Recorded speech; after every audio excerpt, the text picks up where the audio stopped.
21শে জুলাই সোমবার দুপুর 1:06 রাজধানীর হযরত শাহজালাল আন্তর্জাতিক বিমানবন্দর থেকে উড্ডয়ন করে বাংলাদেশ বিমান বাহিনীর একটি F7 BGI প্রশিক্ষণ যুদ্ধ বিমান। কিন্তু উড্ডয়নের কিছুক্ষণের মধ্যেই সেটি বিধ্বস্ত হয় রাজধানীর উত্তরা এলাকার মাইলস্টোন কলেজের একটি ভবনের উপর। আন্তঃবাহিনী জনসংযোগ অধিদপ্তর ISPR সূত্রে জানা যায়, বিমানটি বিধ্বস্ত হওয়ার পর আগুন ধরে যায়।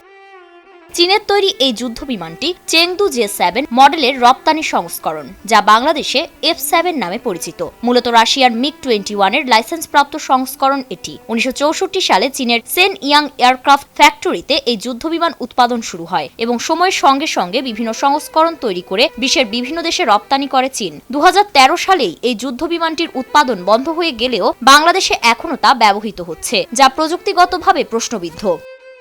বাংলাদেশ বিমান বাহিনীর কাছে বর্তমানে 30টিরও বেশি F7 BGI রয়েছে। এগুলো মূলত প্রশিক্ষণ ও সীমিত যুদ্ধক্ষেত্রে ব্যবহারের জন্য উপযুক্ত। যদিও এটি বাংলাদেশের জন্য বিশেষভাবে নকশা করা হয়েছিল এবং একে ব্যয় সাশ্রয়ী মাল্টিরোল যুদ্ধবিমান হিসেবে ধরা হয়, তবে 2025 সালে এসে এ ধরনের যুদ্ধবিমান ব্যবহারে প্রাণহানির ঝুঁকি বেড়েই চলেছে। চেংদুর তৈরি F7 BGI যুদ্ধ বিমানটি 2013 সালে প্রথমবার বাংলাদেশের জন্য সরবরাহ করা হয়। সে সময় 16টি বিমানের জন্য প্রায় 93 মিলিয়ন মার্কিন ডলার, যা বাংলাদেশি টাকায় প্রায় 1100 কোটি টাকা ব্যয় করা হয়। যুদ্ধ বিমানটির ইঞ্জিন একটি WP-13F আফটার বার্নিং টার্বোজেট, যা সর্বোচ্চ ঘন্টায় 2470 কিলোমিটার গতিতে উঠতে সক্ষম এবং এর রেঞ্জ প্রায় 2000 কিলোমিটার।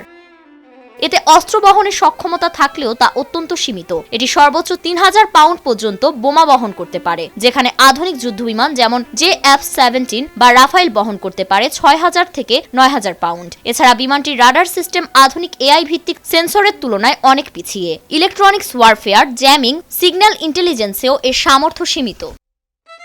সবচেয়ে উদ্বেগজনক দিক হলো এটি একমাত্র একটি ইঞ্জিনের উপর নির্ভরশীল। যান্ত্রিক ত্রুটি দেখা দিলে কোনো বিকল্প ইঞ্জিন না থাকায় দুর্ঘটনার ঝুঁকি অনেক বেড়ে যায়, ঠিক যেমনটি ঘটল উত্তরায়। অতীতে F7 MB থেকে শুরু করে F7 BG পর্যন্ত বেশ কিছু উন্নত সংস্করণ বাংলাদেশে যুক্ত হলেও আধুনিক যুগে এসে এই বিমানের কার্যকারিতা ও নিরাপত্তা নিয়ে প্রশ্ন উঠছে। বিশ্ব যখন পঞ্চম প্রজন্মের অত্যাধুনিক যুদ্ধ বিমানের দিকে এগিয়ে যাচ্ছে, তখন বাংলাদেশ এখনো তৃতীয় প্রজন্মের পুরনো প্ল্যাটফর্মে আটকে আছে। যে দেশ প্লেন কেনার টাকায় দুর্নীতিতে জড়িয়ে পড়ে, সেখানে জীবন মরণ প্রশ্নে দায় কার? উত্তরার দুর্ঘটনা যেন আমাদের মনে করিয়ে দিল, প্রযুক্তির অভাব নয়, সঠিক পরিকল্পনার অভাবেই বারবার কোলখালি হচ্ছে এদেশের মায়েদের।